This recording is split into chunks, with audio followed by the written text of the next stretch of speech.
Welcome to the show. Glad to have you with us today. It's Wednesday. What a day it is today. What a day to be here to talk Notre Dame football. Can't wait to get it going.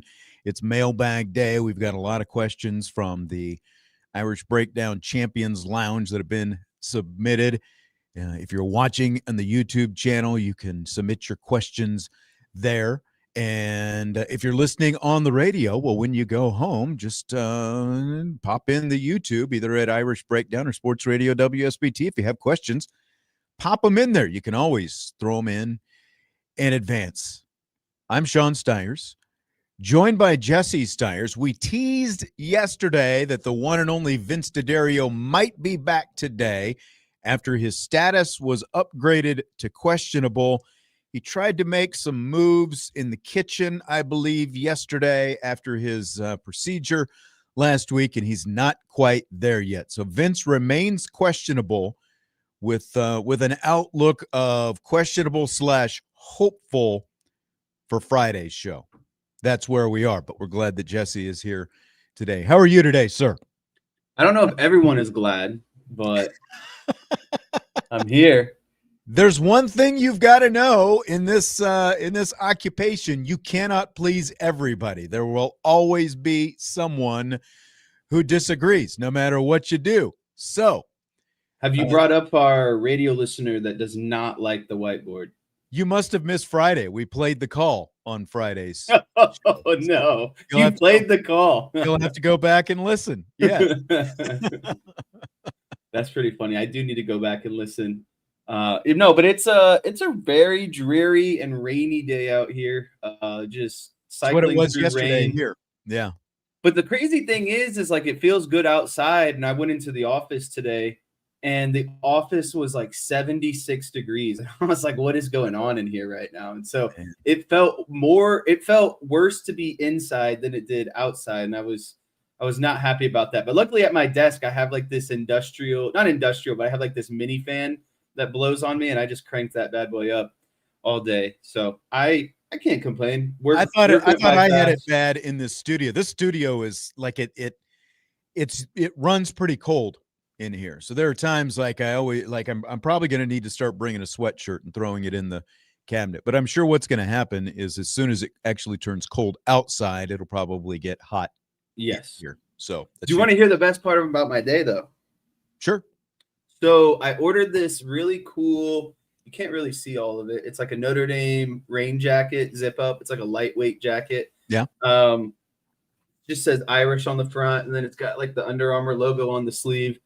I ordered this like during the national championship or after the national championship last season. It went on sale, and I ordered it, and it came here. I was super excited for it, and it didn't fit. It like did not fit. I could hardly get it zipped or anything like that. But today I was feeling good, and I was like, you know what? I'm going to try to give this bad boy a zip up. And sure enough, it zips right up.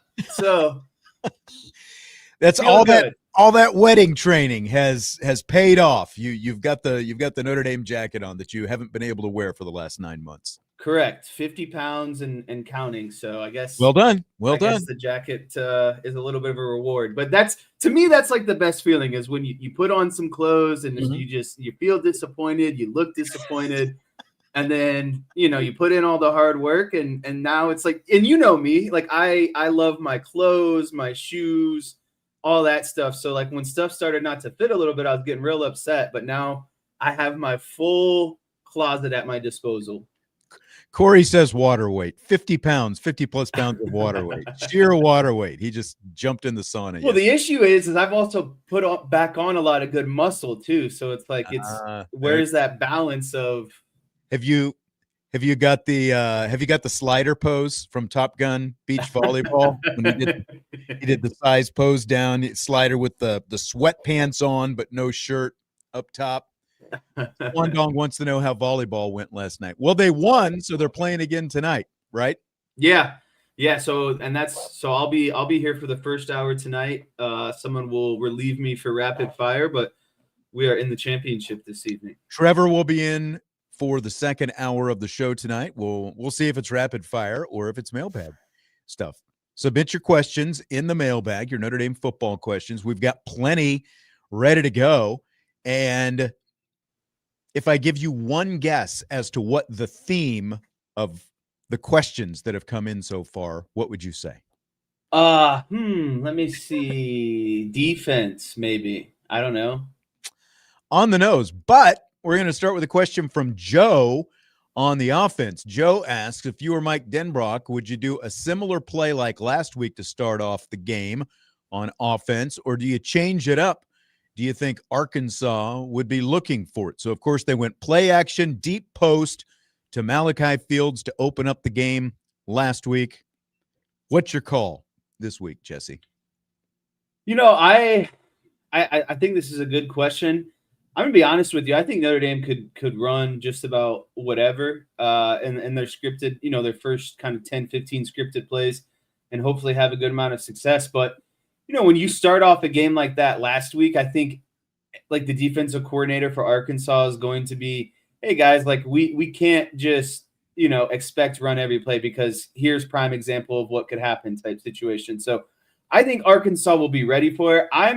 I've seen what Arkansas has done against the run game. They've given up a lot of rushing yards. I have no problem with them just pounding the rock to start the game. And basically, it's an 11 a.m. game on the road, SEC country. Why not just go full, control of the game, pound the rock, have a really nice long opening drive, take some clock, and run the ball. So I like the idea of starting off early with the run and then maybe opening up to some seam patterns as the drive goes on. Yeah, do you like anything misdirection wise, or whether it's reverse or something like that on the first play, or just maybe like a jet sweep to Faison coming around the corner? Wouldn't mind seeing that. How about a slot fade to Jaden Greathouse? Like that's something that you haven't shown so far. They haven't run really. If they have used that play like that was like a Denbrock favorite coming here, was that slot fade, and we saw a good deal of it last year. We really haven't seen it that much through 3 games this year, and obviously Jaden Greathouse as the primary slot hasn't been involved in the offense. I think that maybe that could be something that you could start off with, because again, you haven't shown it so far. So do you think the offense is going to kind of like continue to unlock layers? Do you think we're going to see kind of new wrinkles kind of added every week, basically?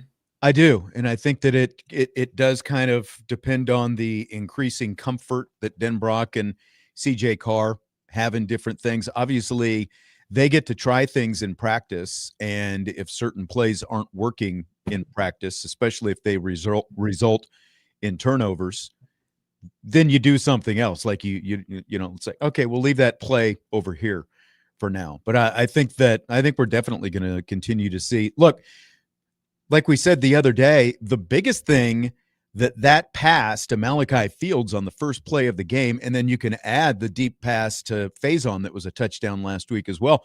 The biggest thing those two things do, whether it's the first play or not, is now defenses have to respect that deep ball, because they know that you can run. Yeah, you can't just load the box. Right. They have now opened up the entire field for the remainder of the season, unless teams really feel like they can just sit down and take away your running game, and they think that they've got the safeties to keep up as well. But I think it just opens the whole thing up. We're going to see more deep shots. I'm very confident of that. Might not be on the first play of the game, but we're going to see more deep shots from this offense, a lot more deep shots from this offense. But we're also, to your point, Jesse, Arkansas, not a great run defense team. They're giving up around 140, almost 150 rushing yards per game. That's a considerable chunk. Now, they obviously played Ole Miss a couple of weeks ago. They played Memphis last week. But when you look at who they played in their first 2 games, we're talking about FCS level teams, and they're giving up an average of that much per game. Notre Dame's going to look to have Jeremiah Love and Jadarian Price heavily involved in the game plan this week. Oh, absolutely. I mean, considering they combined for like 7 touchdowns last week, I think that's And I still think that I still think that teams are going to err on the side of loading the box and still making CJ Carr kind of beat them over the top because, I mean, Jadarian Price and Jeremiah Love have shown no signs of regression. Like every week they continue just to put the pressure on the opposing team. So, I would like the first play to be a run, but if the numbers don't say so, then again, let's not just jam a run for no reason. Let's check into something and maybe get a play action to Raritan up the seam type situation. But I don't know. I feel like this game screams this is like a Marcus Freeman special coming this week. Run the ball. Let's not turn the ball over. Let's not get ourselves in a hole early.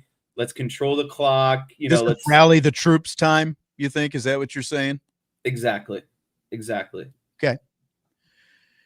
I wish I was a domer in the YouTube chat, says Sam Pittman, of course, the Arkansas coach, says he feels good about how they, Arkansas, match up against Notre Dame's defense. Do you think Notre Dame will take that personally? I hope they've been taking it personally ever since week one. I think anyone would match up or should feel good about how I'm watching film. I've got to feel like if I don't feel like I match up against Notre Dame's defense, I think that I've got big issues, right? No matter who the opponent is. Right. I think no matter what, they should feel good about what their chances of scoring some points against Notre Dame. And to be honest with you, I think that Notre Dame's defense does have something to prove, especially after their head coach, has been kind of like if Marcus Freeman has been so passionate and pounding the tables during press conferences, what do you think he's been like behind closed doors talking to his team? Like I am very, very certain that his point has been made this week.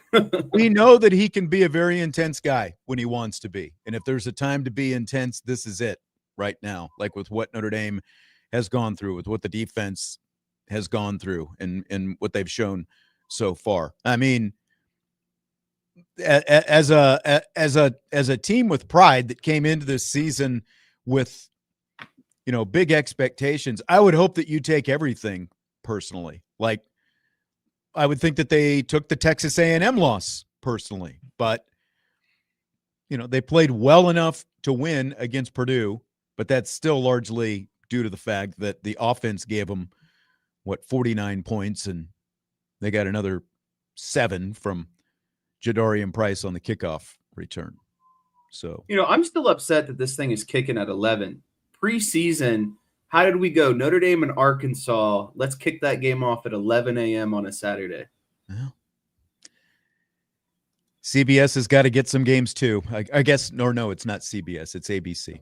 Oh boy, this looks like a chunky question. It is. So I've got some thoughts on this. Can you read that handle? This is one of those handles that's just a bunch of Shakar. I don't know. He says one thing, or he or she says one thing I'm confused about is how Freeman could have been surprised by the defense switching attitude after fall camp. How involved would a head coach typically be in approving a defensive coordinator's install package in the days leading up to Miami or A&M or Purdue, and how much of the off-coverage plans would be presented to the head coach as part of that install? Why are these issues apparently catching everybody off guard only when the ball is snapped on Saturday itself? Or is Freeman part of the coalition that expects off coverage to work the whole time? So I think we got to take this line by line. Yeah, well, and here's kind of the setup to this. Like things I've heard, things we've heard say that during fall camp, Notre Dame was not running the the defensive, like the off coverage, like doing all this stuff that they're doing right now that we've seen in these first 3 games. That's not what they were doing during fall camp. And then apparently camp ends, like after the quarterback competition, and now you're in prep for Miami. And this is what they're running now is what they started running at that point. It seems very confusing to me that if this was the kind of defense you planned on running all along, that you didn't spend any time doing it during fall training camp. And even like going back to last spring in the limited opportunities that we had whether it was the spring game or the couple practices that we got to see where they were actually doing live stuff. We never saw them doing this kind of stuff. So it is fairly surprising. Also, with that as kind of your base and your background, Jesse, your thoughts on all of this? Yeah, so like that's a big chunk of information. I hadn't really heard that, to be honest with you. So what you're saying is just to kind of recap that they practiced one defense all camp, and then when game week came, they started mixing in these different looks and kind of straying away from, I guess their base defense. The first thing that I would say is I would be surprised too if I was Marcus Freeman about, the switch up. And I think the attitude after fall camp would be, from the player side of things, is why are we switching all these things up? And then when it didn't work versus Miami, why are we still doubling down on it? And I think that's where Marcus Freeman has started to really talk in about the buy-in, is because I'm sure players are like, well, why are we doing this when it's not working? And clearly we've run something all of fall camp that had a lot of success against our good offense. Like this offense is no slouch at the end of the day.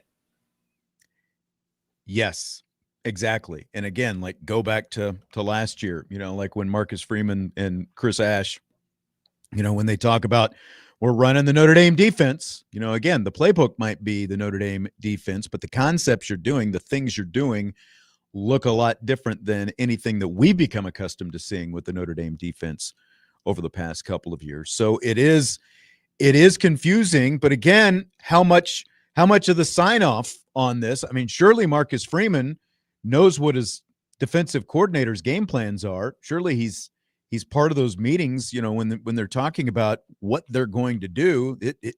It just, and so now, like when you talk about buy-in, whose buy-in do you need? Do you need the players to buy into the system more, the players and or the position coaches, the assistant coaches, or do you need more buy-in from the other side, from the defensive coordinator who's putting all these game plans together and wanting to obviously run these concepts? Like, do you need more buy-in from him to say, look, this is not working, we've got to shift our philosophy in another direction? Like, it feels obvious to everyone who's watching this thing, but it doesn't feel obvious, like with what we're seeing on Saturdays and the feedback that we're getting in these press conferences, does it? No, and I think the part that's the most confusing is what made you all of a sudden be like, okay, here's what we need to do, right? Like what are you analyzing? What are you studying? Those sort of things. And why is it so complex that we just see all these broken coverages at the end of the day? And guys scrambling pre-snap, trying to figure out, there's just too much if this, then this. And, guys not knowing even where they're supposed to be lined up, and confusion before the snap and all these different things that we're just not used to seeing. And quite frankly, it's one thing to see them in the first game and a half, but you would think a lot of that stuff would be cleaned up by game 3 if it was a concept that you really genuinely should be running, that you think can be successful. Because these are not practice games. They all count. They all count for your record, so it's baffling that this is potentially what's going on. Yeah, so like moving into the second part of this question, how involved would a head coach typically be? It's like, I mean, yeah, he knows what's going on, but it's not like Chris Ash doesn't have to run everything by Marcus Freeman. It's not like he needs to go, hey, Dad, can I do this? At the end of the day, it's more or less Chris Ash being, hey, here's what I'm seeing. Here's the thought philosophy. Here's what I want to do. Boom, let's go. And Marcus Freeman being someone who's smart, like, okay, yeah, that makes sense. I think where the disconnect is happening is everything looks good, sounds good on paper, but then when they go to draw it up and the execution part of it, it's just not happening. Execution's not there, as we've heard again and again and again, right? Yeah, it's just not there. So at what point do you just say, hey, man, like, yeah, that sounds good on paper, but our guys need to focus on what they do best? And I think which we're at that like, kind of tipping point right yeah. now. And it seemed like we saw more of that in that second half against Purdue. Now, again, it's different when you do have a big lead and all that kind of stuff, and you can just pin back your ears and get Well, it's after it. not like Purdue was running the ball a lot in the first half. Their whole Right. offense was passing the ball. So it's like, Right. regardless of if it was first half or second half, Purdue's game plan really didn't change. They were there to throw the ball and try to score as many points as possible. So Yeah. I don't think that we should take it with a grain of salt that they looked much better in the second half. Like that to me, they had the long delay. We heard Marcus Freeman talk. We heard them, everyone's going through the iPads, all that stuff. I think some considerable changes were made at halftime. And I think going forward, we're going to see a lot of a lot of the same stuff that we saw in the second half, hopefully. And that's not to say that they were perfect in the second half, but it just sounds like Chris Ash is a bit in over his head with wanting to be, I think, a little too cute at the college level with how much NFL experience that he has. Right. Which, again, was the argument against Al Golden in that first season. But while there were some micro deficiencies that Al Golden had in that first season, there weren't nearly the explosive plays that we're seeing being given up by Chris Ash's defense. And it's one thing for a Purdue or a Miami to hit not Purdue, a Texas A&M or Miami to hit those kind of explosive plays. It's a completely different thing when a team like Purdue does, quite honestly, because Notre Dame's athletes across the board with just a couple of exceptions were better and should have been able to win more matchups against those guys. I don't know why they just don't run man and call it good. Just see where you get, Feels like it's a pretty simple answer, considering everyone in this defense who was here last year did that almost all the time. I would bring 5 and play man on the backside. Right. Get creative with 5-man stunts, and you have 7 guys in coverage. You can still run man. You can still have, some safety help over the top. Like I really feel like Chris Ash is really overthinking this thing. Like let's just get back to basics, get back to fall camp, because all fall camp, what did we hear about? How good the defense looked. Mm-hmm. That's right. And then it felt like he got kind of spooked of, oh, we're playing Miami and Carson Beck's an NFL quarterback. And, I need to switch things up and be kind of more multiple and be more complex. It's like, I would rather err on a team beating us at what we're good at before we start kind of overreacting and coming up with solutions to problems that aren't there yet. Exactly. We'll take a timeout. We've got more mailbag questions coming up. Notre Dame football midweek mailbag. It's Budweiser's weekday sports beat. Get your questions in the YouTube chat, and we will answer them for you on today's show.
Budweiser's weekday sports beat with IrishBreakdown.com continues with Jesse Stiers. I'm Sean Stiers. Notre Dame football mailbag day on the show, answering questions submitted by listeners either in the YouTube chat at Irish Breakdown's YouTube channel or the Sports Radio WSBT YouTube channel, as well as IB's Champions Lounge. And there was a comment in here from David, Jesse, on some of your last comments. Give Jesse the $1 million that Ash is probably getting paid. Well, I would sign you up. Ready to go. Make me an analyst or something. I don't think that. Well, never mind. So this one is from Tej.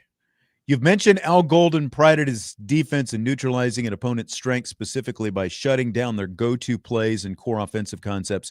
Thinking from his perspective, what do you believe would be the key things he'd focus on limiting against Arkansas? What aspects of their offense would he most want to take away? Well, based on what I've seen of Arkansas, I watched a lot of the Ole Miss game from a couple of weeks ago and some other stuff. Like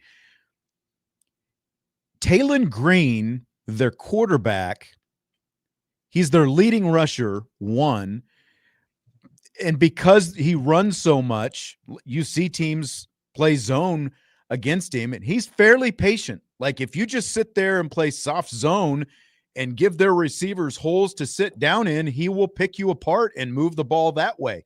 And then, once you maybe get a little bit more aggressive, like they were able to take advantage of Ole Miss anyway by him hitting some run plays. They'll take a lot of underneath stuff. I mean, it just comes down to you've got to be much more disruptive up front and find ways to get him uncomfortable and not just let him sit there in the pocket, because even though he's a runner, he's completing around 65% of his passes, and he is patient enough to pick you apart. You've just got to make him uncomfortable and fool him with some things, it's like, even if you're playing zone, which makes sense against a dual threat quarterback, you've still got to, you can't just come with, your generic, if you even want to call them zone blitzes. Like you can't just drop a guy up. Okay. Say okay, Donovan Hines, you're going to cover, this space over here. You've got to mix up getting different guys dropping onto the running back specifically or onto the tight end specifically. Find ways to confuse him, I think, and disrupt him. I think that's the biggest thing to me. What do you think, Jess? I mean, I know this sounds like, oh yeah, they should do that every game. But, when I think of a quarterback with a lot of arm talent and a lot of ability to extend the pocket, extend plays with his legs, I just think of Caleb Williams and what Notre Dame did to him, in his last year when they just completely tormented him at Notre Dame and he threw the interceptions. Like a lot, I'm going to reiterate a lot of what you were saying. Marcus Freeman says they don't want to spy. And to me, that's a really good option because you don't want to just waste a defender for a what and if. Ole Miss did look like they were spying on him with a linebacker quite a bit from what I saw. So again, as you just said, you're wasting a defender when you're doing that. I would rather send that guy and try to get pressure on the quarterback rather than just sit back and play read react with a spy. Yeah, I think the number one thing comes down to is pressure. But pressure is hard because you have to keep lane integrity. You can't fly up the field. You have to set on the line of scrimmage.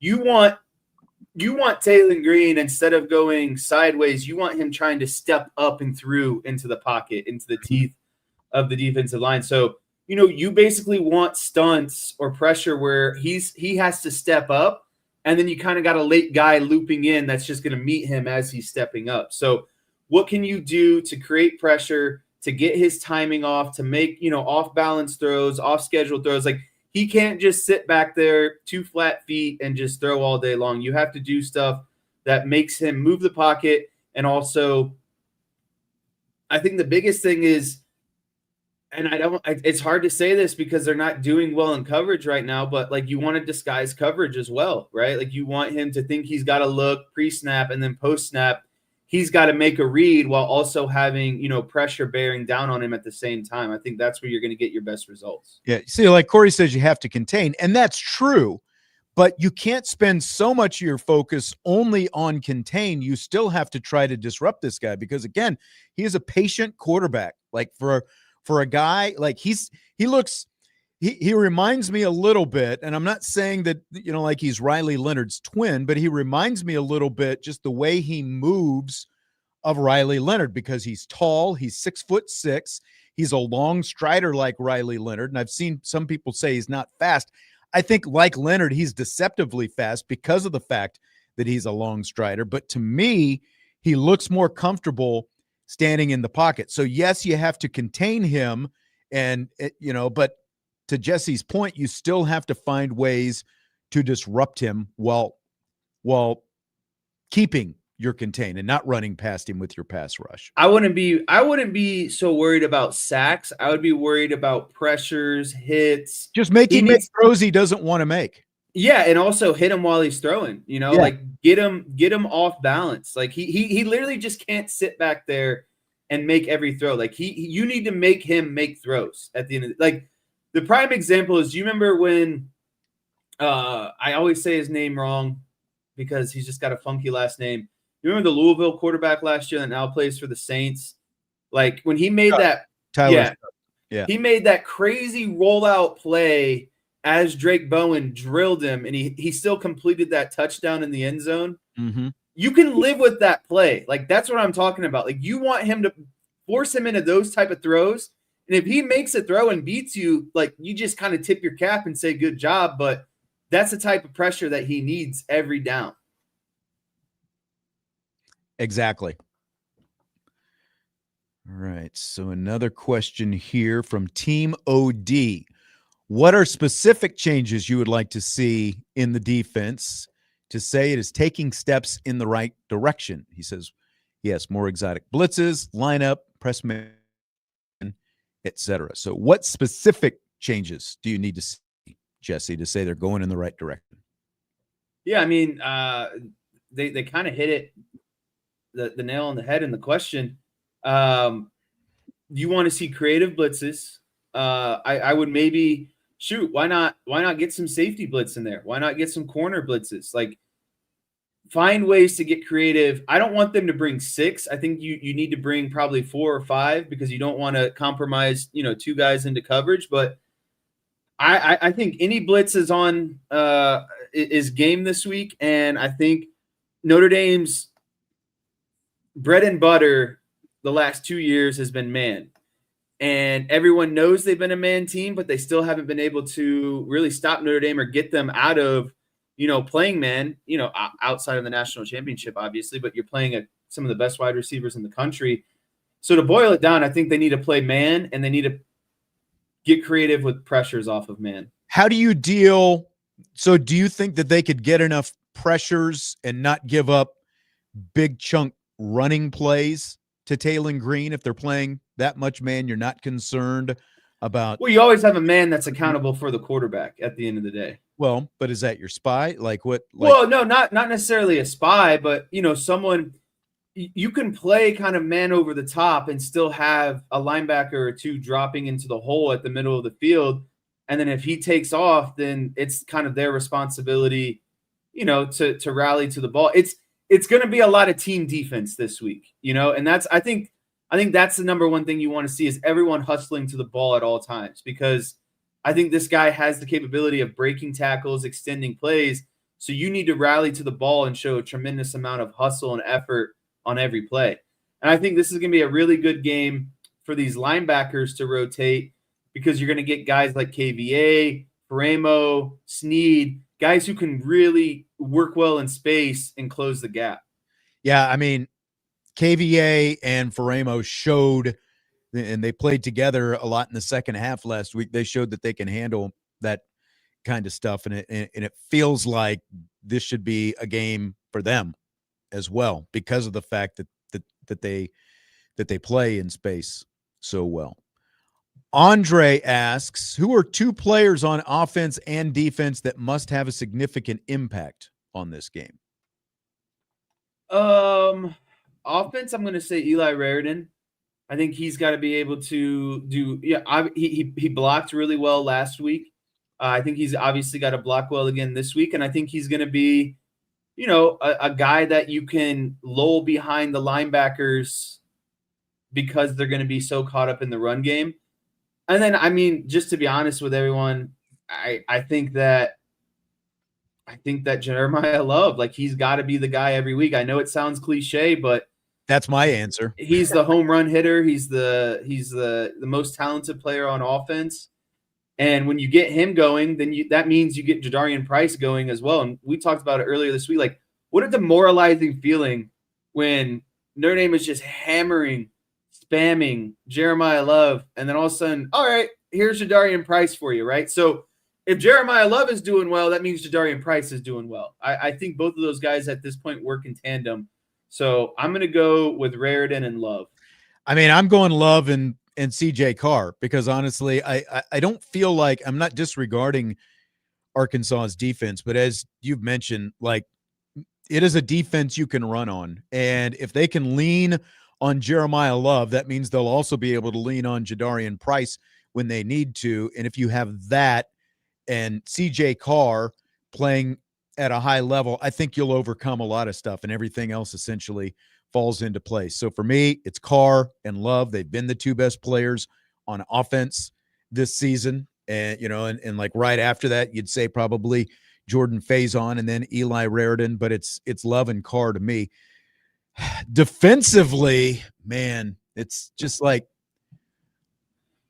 I don't know that I can put it on any one player at this point. Someone's just got to be able to step up. As Marcus Freeman has talked about, this whole marriage of the front and the back, some guys up front have got to win some battles and, again, make Taylon Green, the Arkansas quarterback, uncomfortable. And I think that also means probably one of the safeties, whether it is a Don Schuler or Tay Johnson, and Tay Johnson elevated to the top of the depth chart ahead of Jalen Stroman this week. So if it's Schuler and Johnson out there, I'm liking that. I think that one of those two guys has probably got to be a step up guy as well. Do we have any status on Leonard Moore yet? Is he still going to be? We do not. Decision. He was listed as questionable on the notes. Like, on paper, Leonard Moore, Tay Johnson, Adon Schuler, and Christian Gray should be a really strong secondary. Mm-hmm. Back to the original question, I'm going to go Boubacar Traore, and I'm going to go Adon Schuler. I'm going with Boubacar Traore because they need someone to crash the edge, create pressure, get sacks, get hits. He needs to try to play as close, and this is a hard task, but he needs to try to play like Micah Parsons. Like, you just need a disruptor. Oh, that's it, huh? Well, not like, I don't even need the sacks or just disrupt stuff. Like, just be back there, being a disruption. And then I'm going to go Adon Schuler in the safety in the secondary because I think he needs to have an impact in coverage, but he also needs to have an impact coming downhill and finishing plays, whether that's, tackling the quarterback, blitzing, securing the perimeter, closing the edge type situation. So those are my two guys, Boubacar Traore and Adon Schuler. All right. Josh says whoever the will is needs to be impactful. I mean, the linebackers have got to be more impactful than what we've seen from them so far, whoever the linebackers are. So again, far, hard to do when teams are just airing the ball out. No, it's fair, but it's not like they've just abandoned the run game either. Like, all of these teams have run against Notre Dame. Like, I think what was the count? 28 run plays by Purdue last week. My least favorite games in high school is when we played Elkhart Central because they just had like wide receiver. They basically just threw the ball every play, and it's like, well, what am I supposed to do here? I'm dropping to the same hook and curl zone every play. Right. But again, Chris Ash likes to blitz those linebackers, so finding some ways to actually utilize them and blitz them appropriately would be good as well, because you've got some guys who can do some of that kind of stuff. Let's take our final timeout of this hour, and we're back with more Mailbag, Budweiser's weekday sports beat with IrishBreakdown.com.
Rolling on through the 5 o'clock hour, Budweiser's weekday sports beat with irishbreakdown.com. I'm Sean Stiers with Jesse Stiers. Trevor Trowbridge is going to be in for rapid fire in hour number 2. Some more questions in today's mailbag show from Played Like a Champion today. 1, how many hours will a stubborn man patiently wait in an emergency room with acute appendicitis before crying havoc and letting slip the dogs of war, asking for a friend I was concerned about? Of course, he is referring to Vince. The answer to that question is at least 4 hours, from what I understand. He would be willing to do it. You got to do what you got to do with that ER. Yeah, I honestly, I think your mic might be up a little bit hot. I don't know if you did something there. Now you're on mute.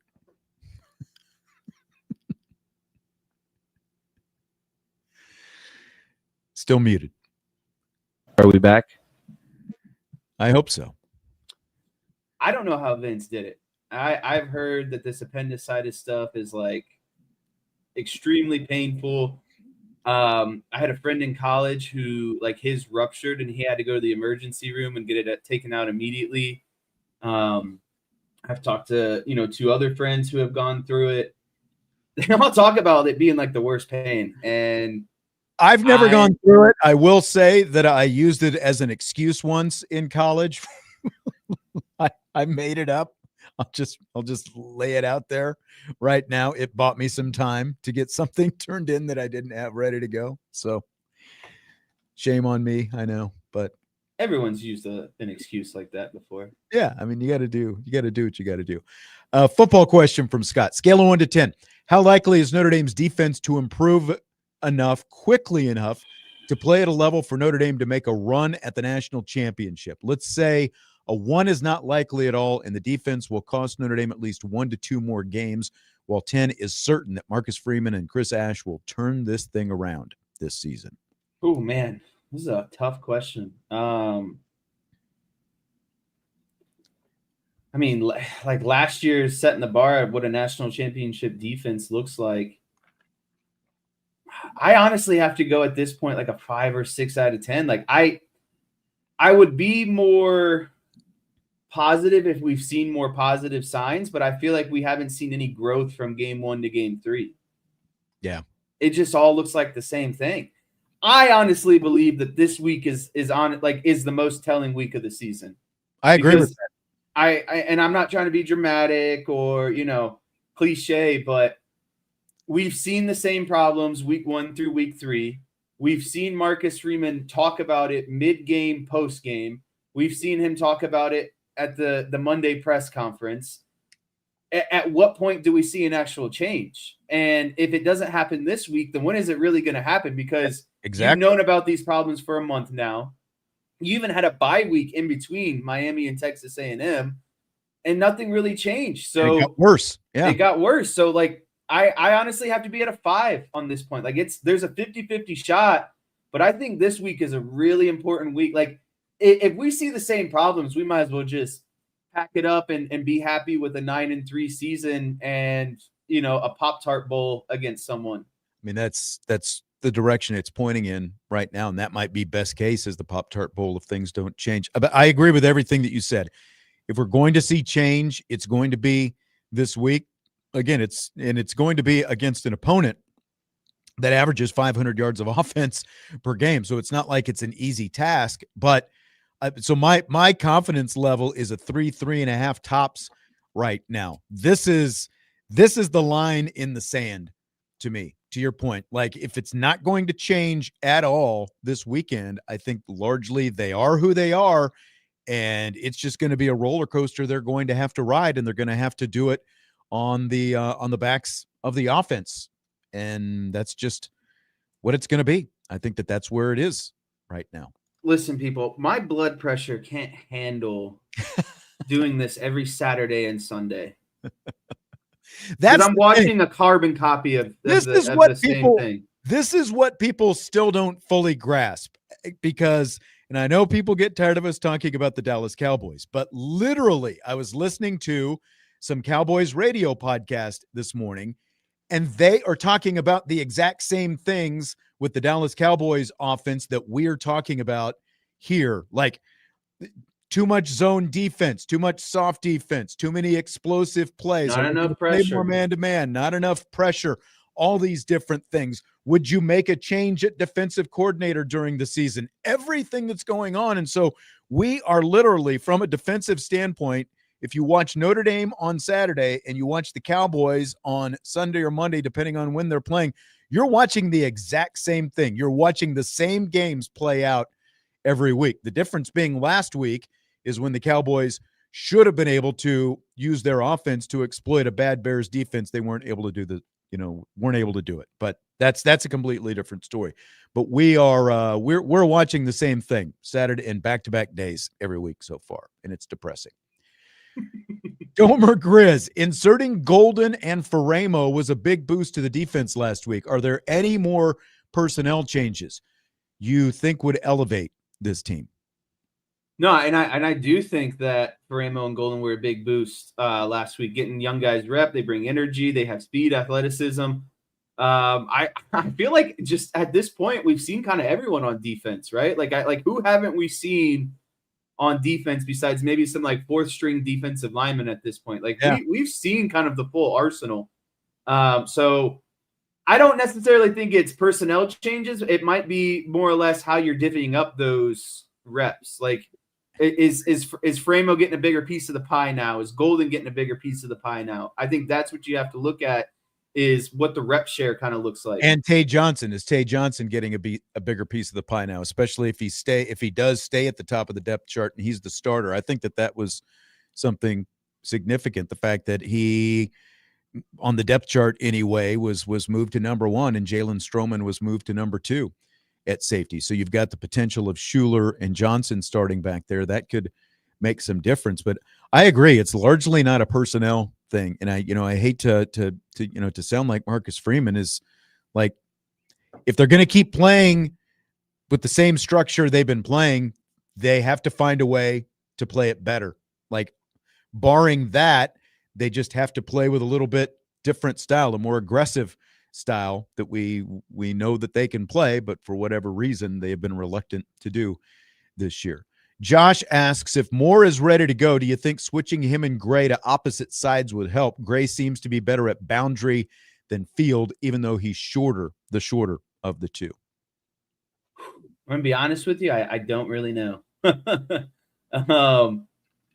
Gray did play better last week when they moved him over there because of the fact that Moore was out. And Moore is obviously the better of the two. So it's worth looking at. Maybe, like, depending on how much Moore was able to practice this week, maybe that's something they gave a shot. And remember, Marcus Freeman did say they are open to having Moore shadow the other team's best receiver, even though there are some pros and cons to that. But that might be worth a shot. They have flip-flop guys before, and it has paid off in the past.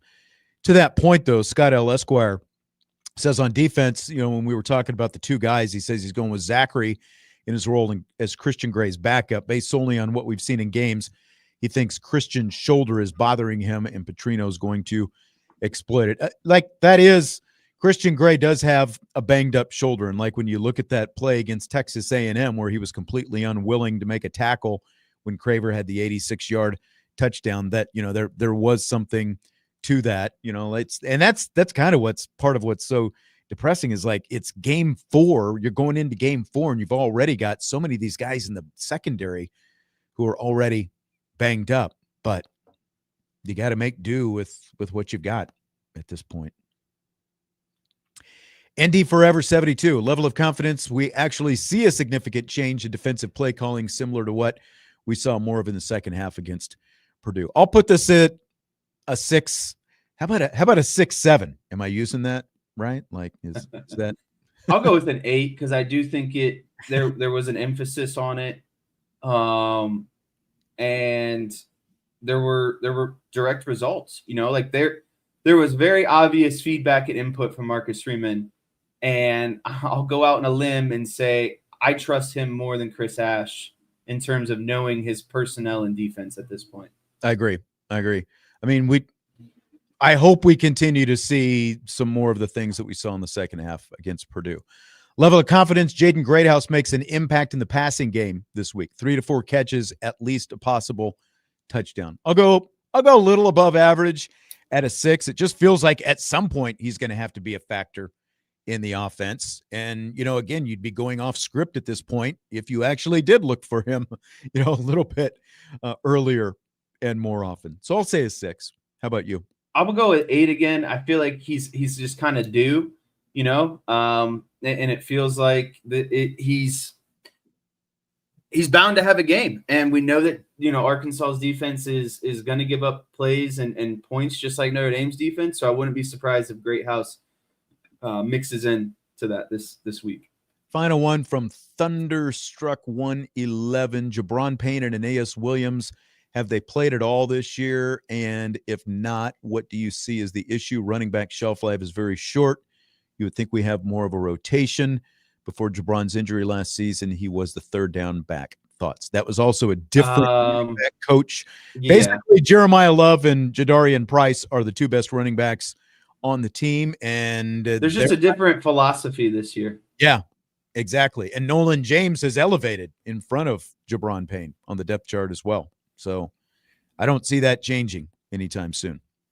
I don't mind. You have Price and Love. Having 2 backs is better than 1 back in terms of divvying up the load. So I think those guys are perfectly fine managing the load that they're at right now. Yeah. Aeneas Williams did get some snaps last week because, he got in toward the end when Kenny Minchie was in and stuff like that. Nolan James did as well. But I don't think we're going to beyond if the game is still tightly contested, I don't think we're going to see anyone other than Love and Price most of this year. I think that's just the way it's going to go. And I've got no problem with that because they are clearly 2 of the best running backs in the entire nation. Jesse, appreciate you jumping in. We'll see what happens with Vince later this week. Fingers crossed that Vinny D is back in action soon. But Trevor Trowbridge is coming in for hour number 2 of the show. Jess, good luck with your volleyball. Do your slider pose out there. Get it on. All right. We'll bring back some hardware just for you. All right. Sounds good. Hour number 2 of Budweiser's Weekday Sports Beat with IrishBreakdown.com is coming up, and that means rapid fire. It's just around the corner.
It's hour 2 of Budweiser's weekday sports beat with irishbreakdown.com, and that can mean only one thing. Rapid fire time, and my man Trevor Trowbridge is in to rapidly do it. How are you tonight, Trevor? I'm good, man. Back-to-back shows I on know. IB Nation Sport. Look at us. Man, this has got to be good juju. I think if Notre Dame wins this weekend down in Fayetteville, I think we're going to have to do multiple shows a week. I'm a superstitious guy. I think maybe so. I mean, mixing it up like this, maybe that's just the thing to get the whole thing kickstarted. Who knows? Maybe. I know. Maybe. I know. All right, we got a lot of stuff to talk about tonight, as always, because it is rapid fire, so that means multiple topics for you. Fill in the blank. Jeremiah Love's helmet came off a few times in the Texas A&M game. He was asked about that at his media session this week. It's blank that he said this about that, quote, people becoming, trying to rip it off. They're trying to do whatever they can to take me out of the game, trying to blow up my knees, all that. The helmet situation was taken care of. Man, I mean, fill in the blank. That's Bush League. Come on, man. I mean, look, at the end of the day, it's to be expected when you have a high-octane player like Jeremiah Love. I'm sure that players like Jeremiah Smith and Ryan Williams can also attest that when players get the opportunity to take him down, they with a little bit more force than what they would somebody else. But I think that's a little Bush League trying to take somebody out of the game. That's me personally. But Sean, you know me, I'm an offensive guy.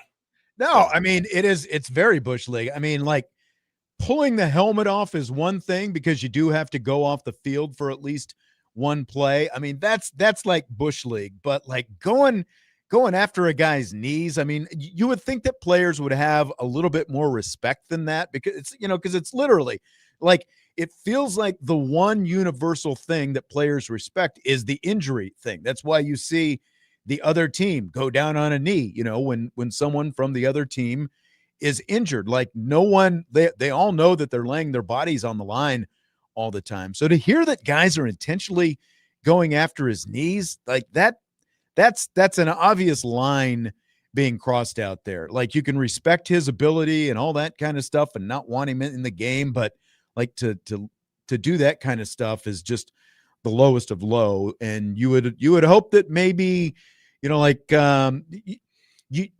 as a coach, you don't want to be seen as sort of a whiner or those kind of things, I think, but you do, there are obviously ways you can approach officials before the game and say, look, this kind of stuff has been going on. Can you keep an eye on this tonight? Yeah, I think the most disheartening thing about it is I think it disrespects the game of football a little bit when you have other players, because look, everybody's fighting the same fight. Every premier college athlete is trying to make it up to the NFL to where they can live out their lifelong dream of playing in the league. And if somebody's going to try to take it upon themselves to ruin somebody else's for a game, I can't get on board with that, man. I'm not there. I can't either. That's just, again, it's not fathomable. I remember we had a guy in high school who was, kind of the stud, and he went on to play at a Division I school and all that. And like some of that stuff was going on with him at the bottom of piles. Guys are sitting there hanging on his legs and trying to twist his knees and do stuff like that. It's like that kind of stuff unfortunately happens at the bottom of piles all the time. But again, you would hope that as a player at that level, at the Power 4 level, everyone's got aspirations. Everyone's got career aspirations, long-term goals, and all that kind of stuff. You don't want someone doing that to you, so you would hope that you wouldn't be doing that to somebody else. But maybe that's just too pie in the sky thinking. I don't know. You're too nice of a guy, Sean. Come on. I guess so. Jeez. That's why we're sitting here talking about it. We never made it, right? It's only because of that. It's not because we weren't athletically challenged to, Yeah. It's not because I'm 6 foot tall with shoes on and ran a 5.4 40. That's definitely not the reason. It's because our mentality wasn't there, Sean. That's right. We just weren't mean enough. Double fill in the blank. If Texas A&M quarterback Marcel Reed is blank, Arkansas quarterback Taylon Green is blank. Oh gosh. I might go a little bit different a direction with this. I don't know if I've ever done a double fill in the blank, Sean. This is fun. First time for everything, baby. I guess so, man. I guess so. I'll say this. If Marcel Reed is able to beat Notre Dame, then Taylon Green is also able to beat Notre Dame. I've seen some stuff, some very contradicting things about, Texas A&M's team overall supporting cast was better. I as a whole team, I would tend to believe that as well. Arkansas had to replace their top 5 pass catchers from a season ago. There's some people that still aren't fully bought into Taylor Green, but I listened to the first segment of this show, man. We talked a lot about Notre Dame's defense. And if Marcel Reed is able to throw for 360 passing yards while completing under 50% of his passes, Taylor Green is absolutely able to do the same thing at 6'6", 235. That's exactly right. Like, if we thought Marcel Reed was a mobile dual threat quarterback, Taylor Green is that on steroids, to borrow, a sports cliche. He is another level. And, as I said, he reminds me a little bit of Riley Leonard, just with the long strides and the running ability, but he looks more comfortable in the pocket. If you just sit there and play this soft zone that Chris Ash has been playing through these first few games, Taylor Green has shown the ability to be able to sit there and complete the passes and pick you apart. You can't just let him stand back there and be comfortable. Between the two quarters, like Marcel Reed is good, but I think Taylor Green is a completely different level. This guy is like Marcel Reed really only hurt Notre Dame once or twice with his legs. Green has the ability to do that a half dozen times or more, and really he's shown that all it takes is one big explosive play, and it can be a game-changing play with his legs. Yeah, man. I mean, he's the team's leading rusher. Now, Marcel Reed, I believe, was the team's leading rusher for A&M when they came to South Bend. But point still being, look, Notre Dame's going to have to find some way to speed him up on defense, whether that's speeding up his process, post-snap switches with your coverage, or getting some sort of a pass rush on him. But like you guys talked about before, got to stay disciplined in your pass rushing lanes or he's going to take off and hurt you with his legs. That's exactly it. And that's always the bind that a true dual threat guy can put you in, but they've just got to find ways to make him uncomfortable, I think is the biggest thing. Carlos Garza in the YouTube chat asks, if we see Notre Dame give up more than 35 points this week, do you think we'll see a significant change?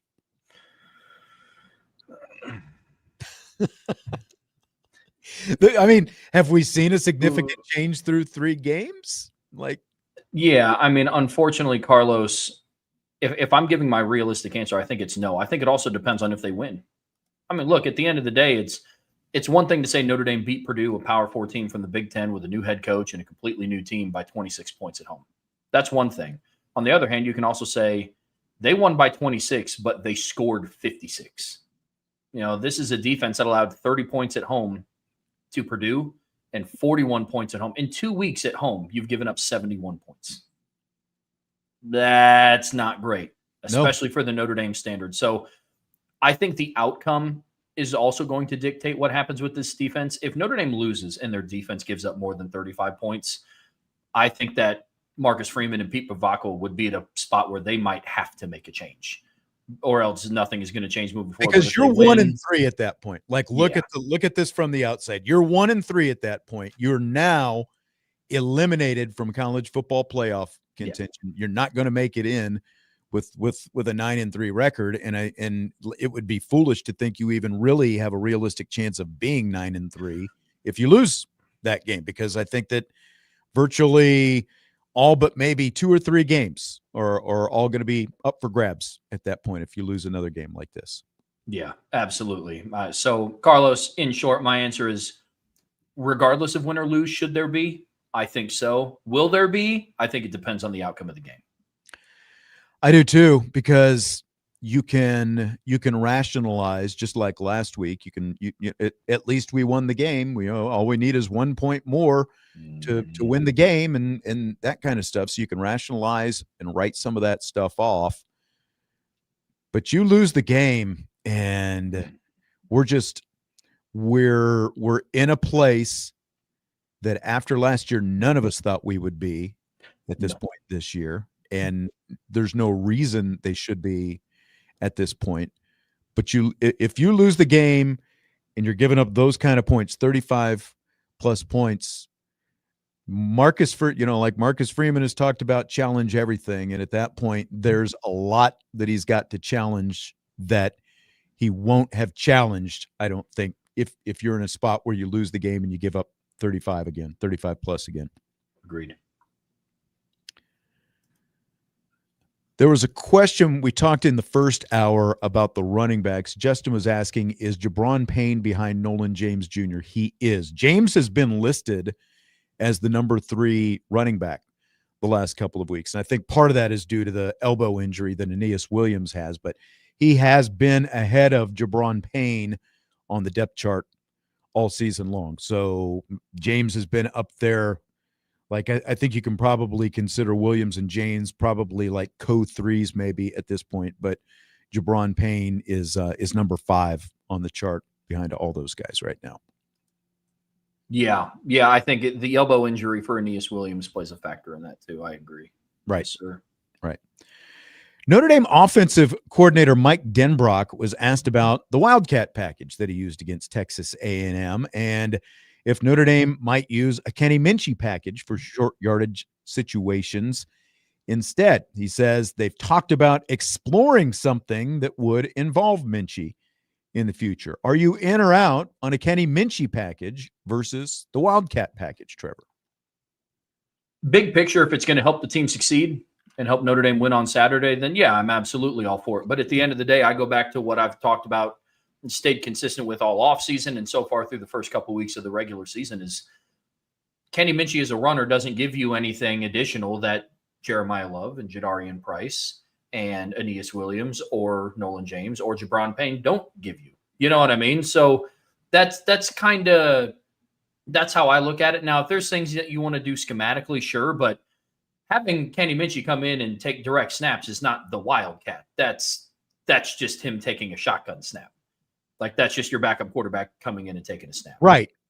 You get a backup quarterback with a little bit more running ability compared to CJ Carr, and maybe you're not as worried about your backup quarterback taking a shot as you would be with CJ Carr, because like look at the Miami game and look how the last 2 games have played out. They've obviously not run Carr nearly, definitely designed stuff. I don't think we've seen anything designed. He has scrambled a couple of times. The one thing I like about a Minchey package versus the specific Wildcat package that we saw, and Denbrock did say the reason they put that in, that specific Wildcat package, was because of some looks that Mike Elko was giving against certain runs, so they thought that would give them something. And like the majority of time it did. Did it get stopped a couple times? Yeah, but the majority of the time it did what it was supposed to. I just kind of like the idea of having a quarterback with some running ability and a Jeremiah Love in the backfield, as opposed to just Jeremiah Love doing the specific Wildcat stuff that we saw against A&M. Like, you're not just completely tipping, okay, here's what's coming. There's still at least some different options on the table if you have a quarterback back there. No, I agree. I mean, it makes the defense account and has to add an extra hat in the box to account for a mobile quarterback. And I mean, strong case in point could be, look, I mean, Memphis had a lot of success running the football. Their mobile quarterback had a lot to do with that. So right. Would I be surprised if I saw something like that this week? No, I'm not. He's Trevor Trowbridge. I'm Sean Stiers. It's Rapid Fire on Budweiser's weekday sports beat. After this timeout, we've got more topics coming up next.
Budweiser's weekday sports beat with IrishBreakdown.com continues on this Wednesday.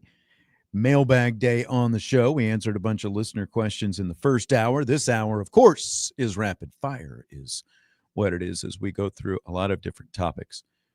Trevor, some feedback on this whole Wildcat versus Kenny Minchie stuff. So Josh says, we were talking about, do we like the Wildcat package? Would we prefer a Kenny Minchie package instead? Josh is saying that the Wildcat guy could pass out of it where they're expecting a run. My question there would be, do you really want to rely on Jeremiah Love throwing the football? I know he said he could throw the football. I would just rather have a quarterback actually throwing the football than relying on a running back making some kind of throw. Yeah, and Josh, I mean, if you're talking about Kenny Minchie passing out of the Wildcat, then I would just bring him in and have him throw passes. I mean, it's just one of those where it's just not needed. Right. So, I mean, you're going to snap it to Jeremiah Love and then pitch it or hand it to Kenny Minchie and have him throw a pass. That's the benefit of just having a Minchie package where you do have more running threat. They have to respect that, but you've also got Love back there with him, and you have to respect the okay, so Josh says he means Minchie. Well, then that's not really a Wildcat package. Then it's just Kenny Minchie in a Kenny Minchie package. Yeah.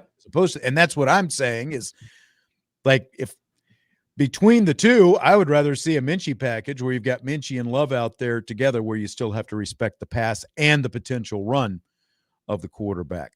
Stymie says, I know it's a crazy thought, but hear me out. Instead of the Wildcat or a Kenny package, what if, and it's a big if, but what if CJ handed it off to Love or Price instead? I know it's crazy, but mull it over. Dripping with sarcasm, but thank you, Stymie. It's still a very good point. Yeah, you know what, Stymie? I don't think you're too far off there, buddy. I mean, it's almost like when the defense brings more than a four-man pressure, they get pressure. So, yeah.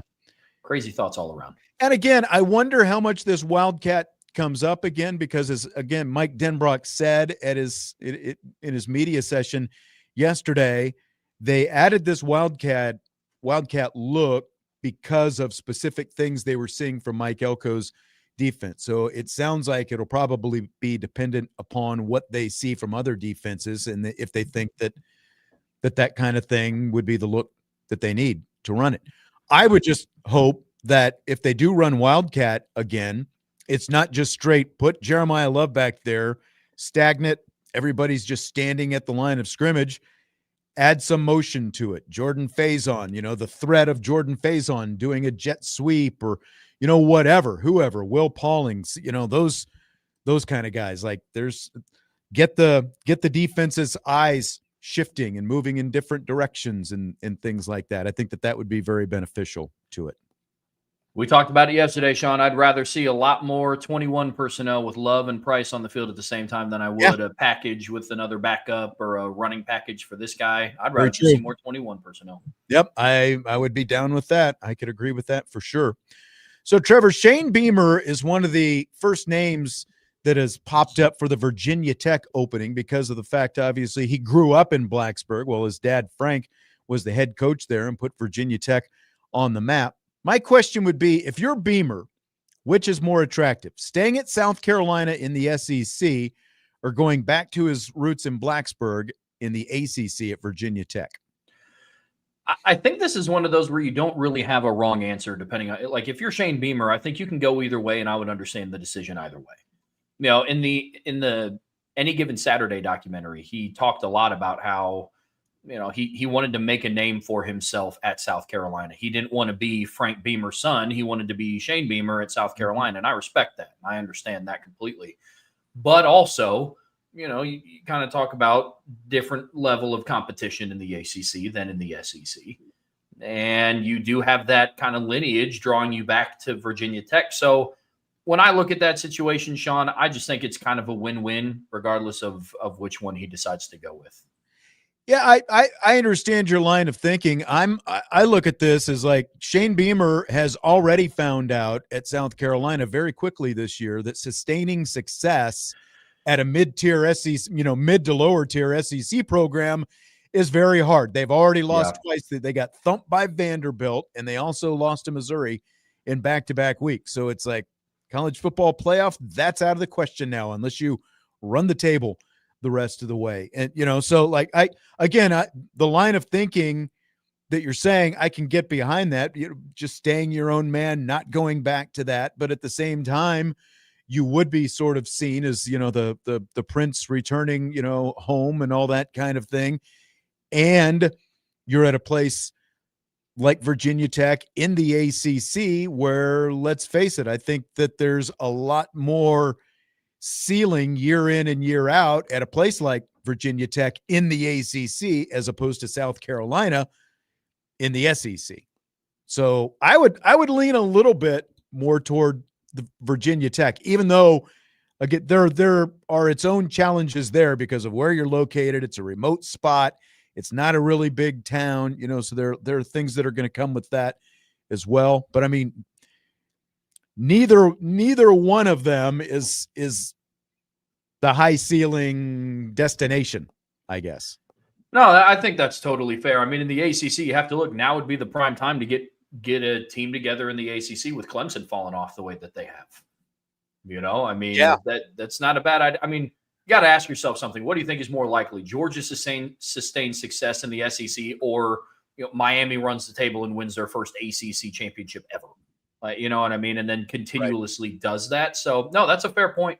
It's a very fair point.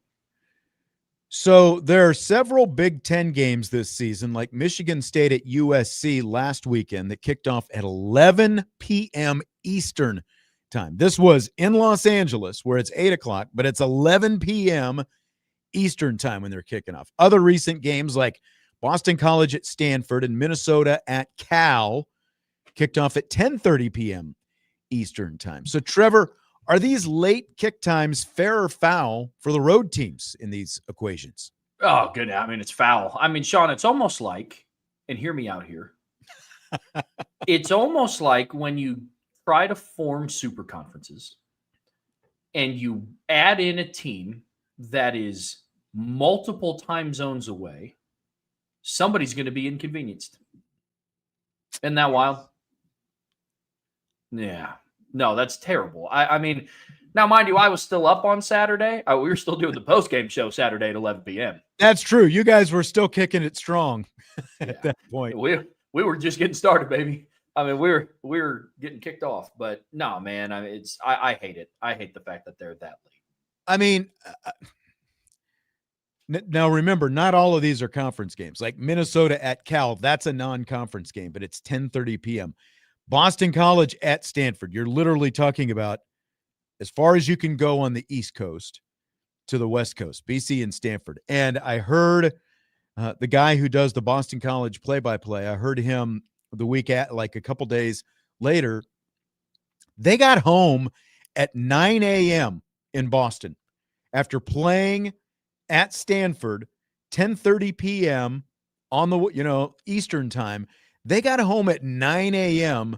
Sunday. Are you telling me that that's good for players? Like, at the very least, if you're going to do that, you could do it Friday night where you've got a little bit more cushion, so you give these players a little bit more time to recover. I get ESPN is, it's basically, to them, it's the E in ESPN. It's the entertainment part. They're putting on a show. It is programming for the masses. But like Michigan State at USC at 11 p.m. Again, it's middle of the country, so it's not quite as far as BC, but they probably, depending on what their charter was like, they probably didn't get home a whole lot earlier than 9 a.m., maybe 6 or 7 a.m., something like that. You can't tell me, and I get the sarcasm that you're talking about, and I completely agree with it. It is obviously not good, but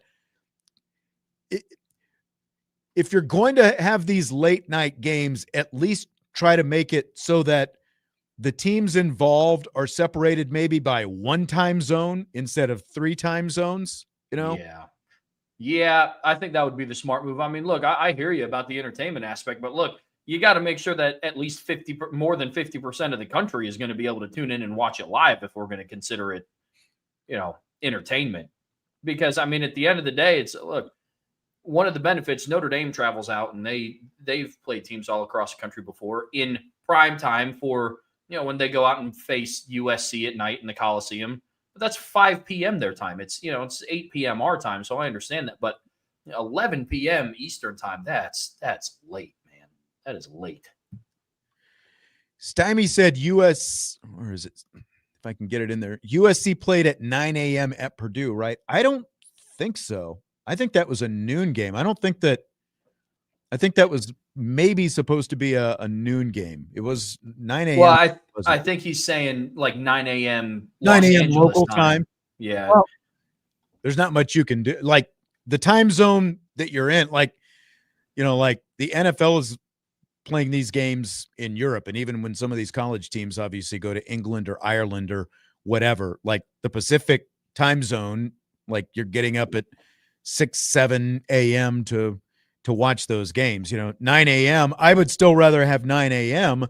than 11 p.m. because, the other part of this is your fan bases that are on the East Coast, like Boston College playing at Stanford at 10:30 p.m., for example. So you're asking the Boston market, anyone interested in BC football, I realize it's not a huge, interest in BC football, but you're asking them to stay up until 1 a.m. or 2 a.m., by the time it's all said and done. Michigan State in the Eastern time zone, like same thing. You're asking them to stay up until 2 a.m. by the time this game is over with. Ditto with Minnesota, even though that's Central time zone, so it's only 1 hour difference. But yeah, it is just completely unfair to everybody involved, from the players who have to make this travel, as well as the fan bases who are trying to follow their teams with these extremely late kickoffs.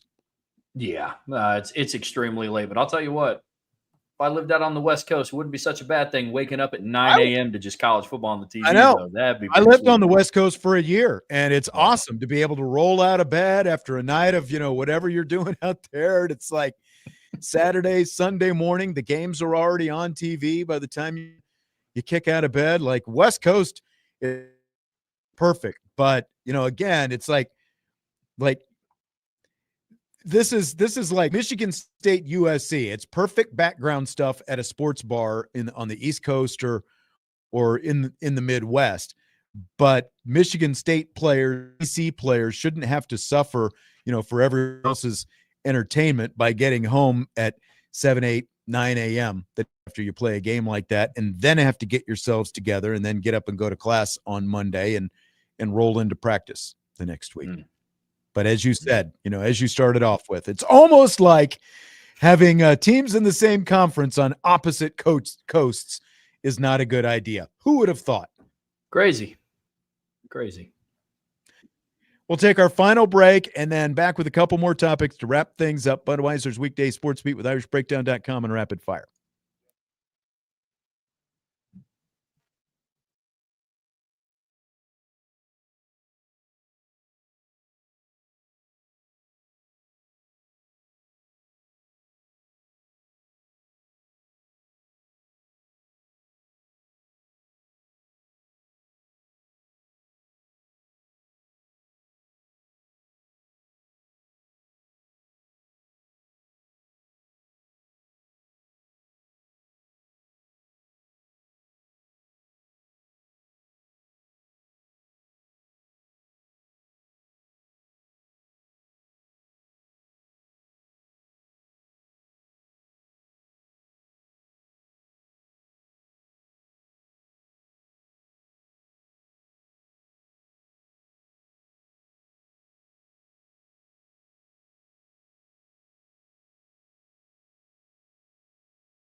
Oh, we've still got a little bit more time here tonight.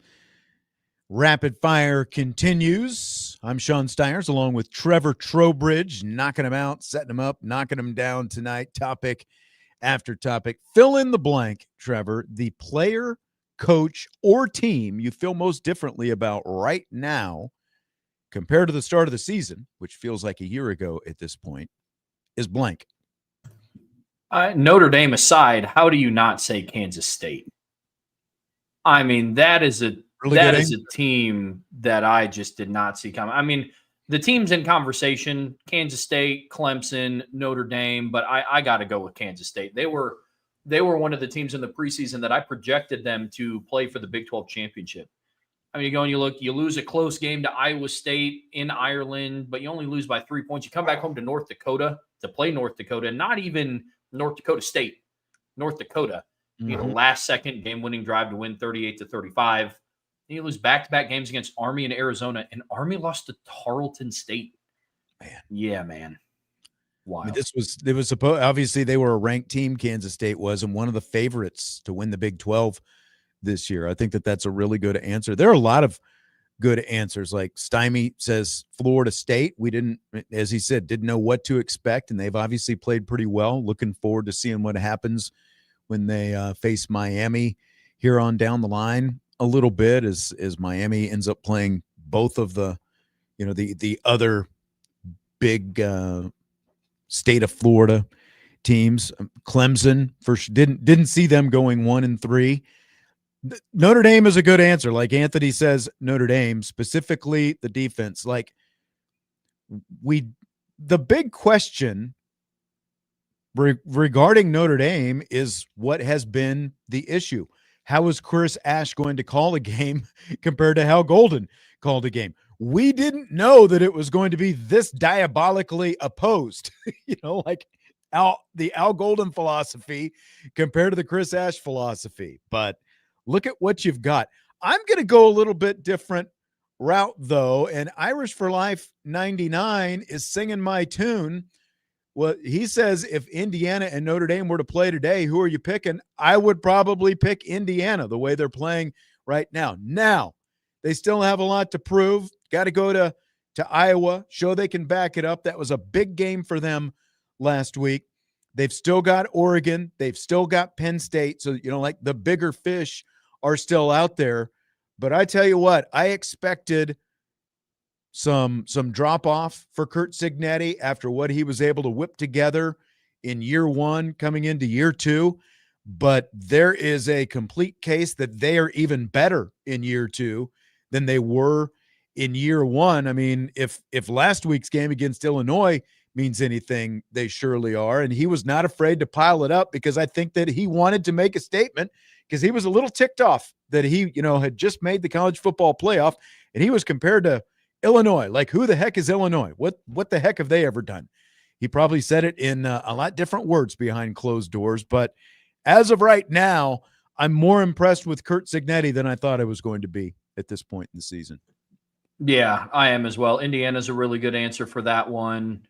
I mean, honestly, I know they're fresh off of a national championship, but I'm also impressed at how quickly Ohio State was able to bounce back from all the attrition that they had. Yeah.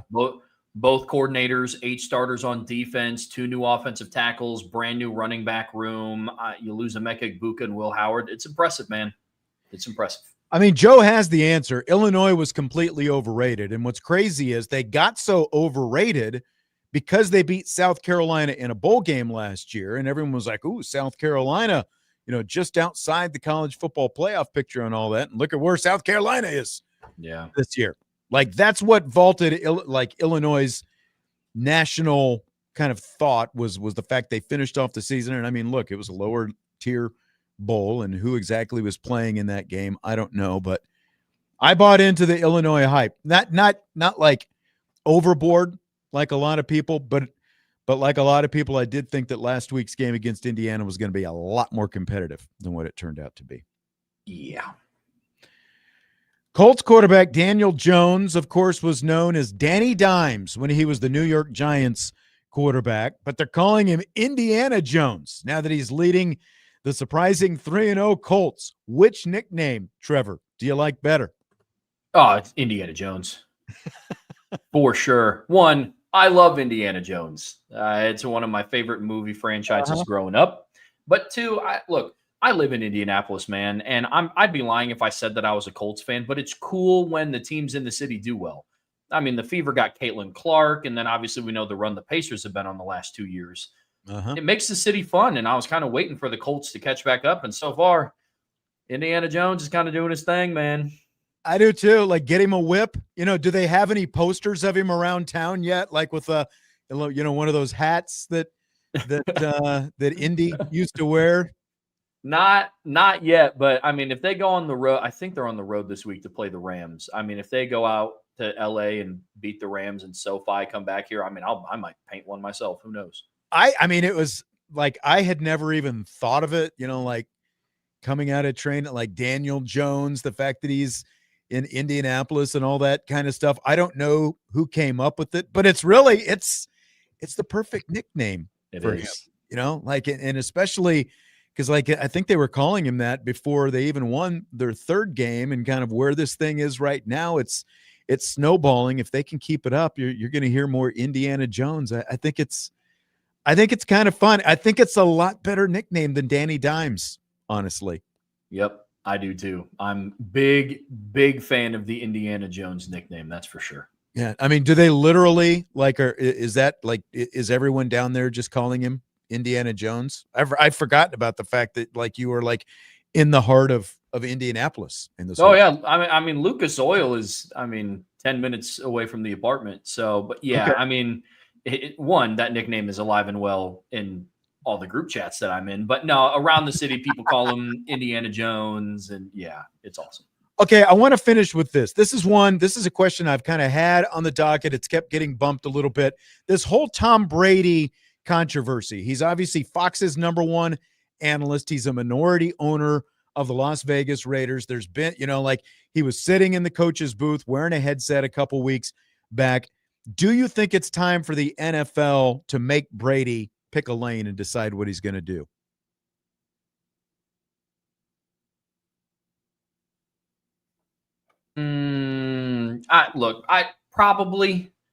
I think back to, again, I'll bring up the Indianapolis Colts. Jim Irsay's daughter took over. She's on the sideline. She's wearing headsets. She's around the team all the time. She is not then also going on CBS at 1 p.m. exactly to commentate on the games. Now, doing other people's games, right? Yeah. I mean, at the end of the day, when you're Tom Brady and we're talking about Tom Brady and NFL in the same sentence, they kind of just let him do whatever he wants at this point, I would imagine. But me personally, I think that he should pick a lane, either be a broadcaster or be this invested in the organization. It feels like it to me as well. And I realize Fox isn't going to can him. They're giving him a lot of money. They like to put, it's like from their perspective, I think any publicity is good publicity.